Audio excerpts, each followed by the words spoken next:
Legendary boxing writer Dan Rafael joins us. All right, Dan? Danny boy! What's going on, boys? Good to see you. Merry Christmas, Dan. Merry Christmas, you filthy animal. Thank you, you filthy animal yourself. Dan, look, obviously massive talking points from the fight. Usyk's performance again was brilliant, I guess. How did you see the fight? Did you think it was as one-sided as the judges made out? You know, I have a hard time. I've heard a lot of people suggest that the judges' scorecards are one-sided. In my way of looking at things and doing this for a very long time, 116 to 112 is not considered one-sided. It's a clear win, but it's, to me, you get one-sided when it becomes more, 9-3, 10-2, 11-1, a shutout. But 8-4 is not really, in my mind, considered one-sided. But that said, I thought the scoring was perfectly legit, perfectly fine. For myself, I had the fight, watching it on the screen, 115 to 113. So that's 7 rounds to 5, 1 round different. But I did have a couple of rounds in there, guys, that could have probably swung maybe the other direction. But for them to give the fight to Oleksandr Usyk largely based on the action and the work that he did in the second half of the fight, you take a look at the official cards, 2 of those judges gave him the final 7 rounds of the bout. And one of the other judge gave Usyk 6 of the last 7 rounds of the bout. I didn't quite agree with the last 7. I did give Tyson Fury the 12th and final round of the bout. But I thought it was a really good fight. It wasn't the drama or the complete action of the first fight. But I thought both guys fought really well. I thought Tyson Fury fought a heck of a fight, just not good enough. Yeah, I don't have a problem whatsoever with the result.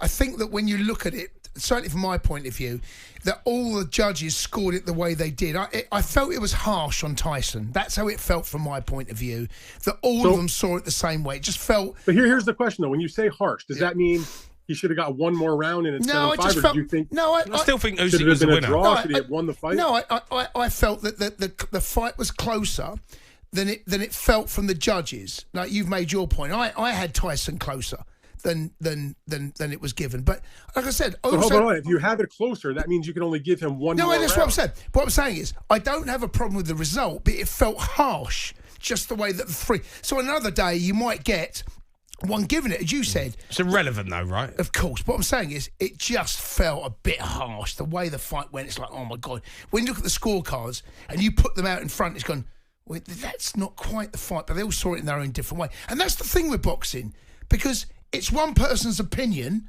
on the fight, and all it is the 3 of them. You can have 3 other judges on a different day, and all of a sudden Tyson might have nicked it.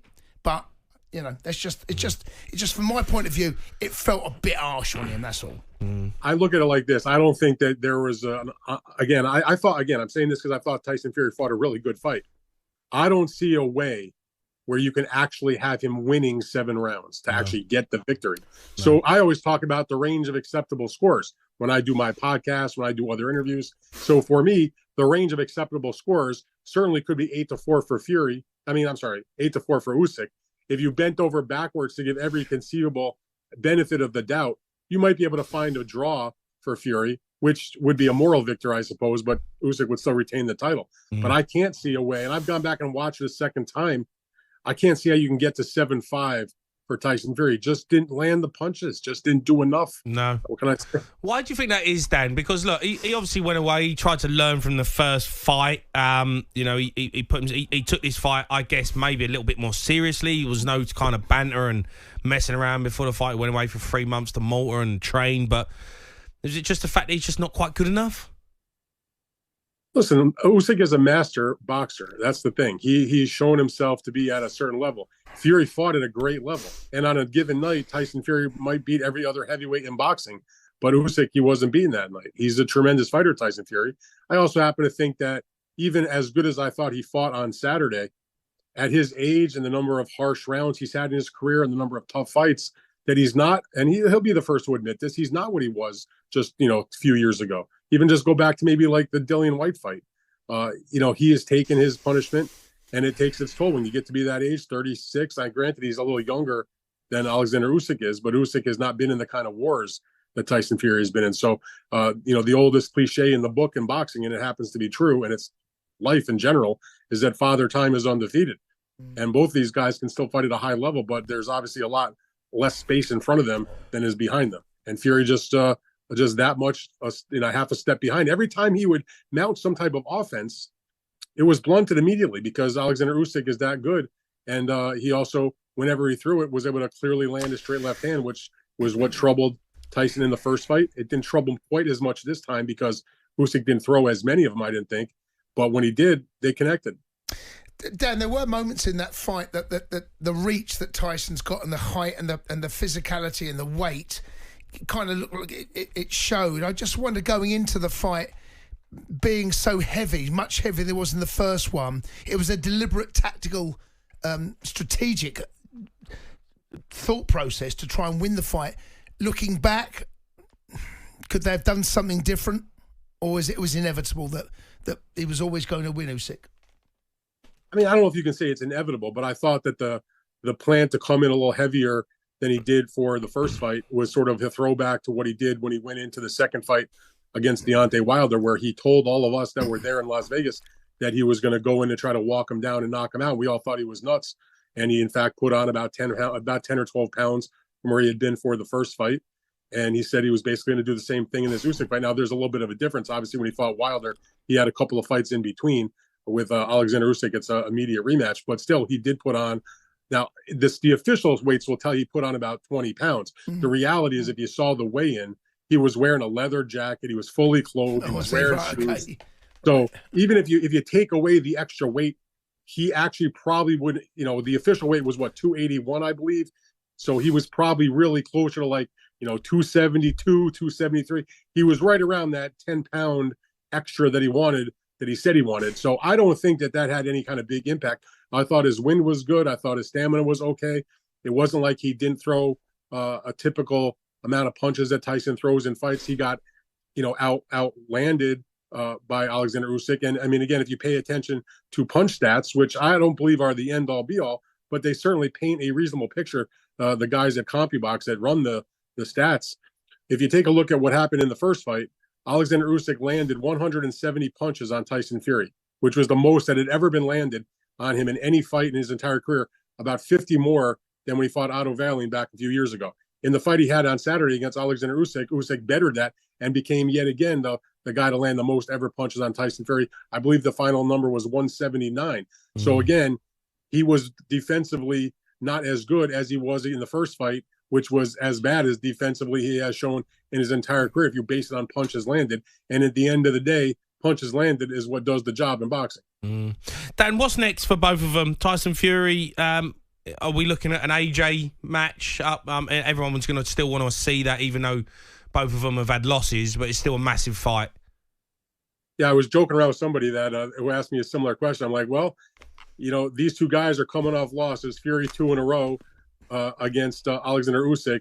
Anthony Joshua in a devastating, face first splatte at Wembley against Daniel Dubois. So of course you match them up next, and they'll put 90,000 in Wembley Stadium. I mean, that's the only fight. Somebody suggested to me, well, are they going to do tune-up fights? Are you absolutely crazy? These guys are at the end of their careers, full stop. They got a little bit of time left. It's not like they can't fight anymore, but why in the world we spent all these years not getting the fight when it actually meant a heavyweight championship and that? So what are you waiting for? Let's get it on, man. Next fight. Dan, and this is the thing, and you and I spoke for years over this. Boxing has a habit of doing this. It's not the first time, and now we get the fight that we wanted somewhere between 5 and 10 years. But Turkey Al-Sheikh has got these fights happening. What I'm saying is the fight should have happened, and it hasn't. Now it feels like we're getting at the wrong end of their careers, and we'll all watch it because. Well, listen, at least it's. Listen, I can't say for certain, but I'm very confident that Turkey Al-Sheikh and everybody involved, if the two men decide to continue their careers, that they will be facing each other in the next fight. And frankly, anything other than them facing each other in the next fight is just everybody is stupid if they don't fight next. Yeah. That's the bottom line. Could it be in Saudi, Dan, or is it just in the UK? I mean, I understand they do fights in Saudi Arabia and they bring attention to their country into Riyadh season. But keep in mind, Riyadh season is now over the actual festival, or that was the closing weekend, I believe, of the current festival. Yeah. It won't start up again until the fall. So if they do what they did last year, or, in this previous 12 months since the last Riyadh season, they did 2 events outside of Riyadh that they brought when the festival wasn't going on to help promote their their festival and their country. One was in Los Angeles in August with Terence Crawford and Madrimov. The other one was the big show in Wembley in September where Anthony Joshua fought Daniel Dubois. So it feels to me like it is very possible. And I've heard the suggestion, I think it was maybe Eddie Hearn or Frank Warren, I forget who was discussing this, that do a 2-fight deal with Tyson and Anthony Joshua, do the first fight at Wembley and do the rematch in Saudi Arabia. But whether they do 1 fight or 2 fight, how you could put that fight together after all these years and not have that at Wembley Stadium. Yeah, I know, yeah. Or even, if the weather was a factor, if you did it at the National, the other stadium in Cardiff that has the roof on it, how do you not have that on UK soil? That is ridiculous. Wembley. It's got a roof. No, Cardiff. Well, Cardiff's got a roof. Cardiff, I thought Wembley had a roof. Yeah, Wembley's open air. Isn't it? Wembley's. I've been to Wembley. It's open air. Yeah. But I mean, I'm just saying, like, how do you not have that fight in Britain? They'll do the crowd. They'll do the pay-per-view. So it'll generate lots of money. Yeah. And frankly, the guys are worth less now after the way they've lost 2 fights. It's true. Yeah, absolutely. It's the fight we want to see. It won't cost as much money to mount this fight as it might have cost, a couple of years ago. Yeah, absolutely. We both made lots of money in that time. Though. Yeah. Dan, you're a star, mate. Dan, Merry Christmas. You filthy Thanks animal. a lot, fellas. Appreciate it. Appreciate another great year of being on with you guys on top. Take care, bud. Love having you, mate. Top man. On AM, on DAB, via the talkSPORT app and on your smart speaker. talkSPORT.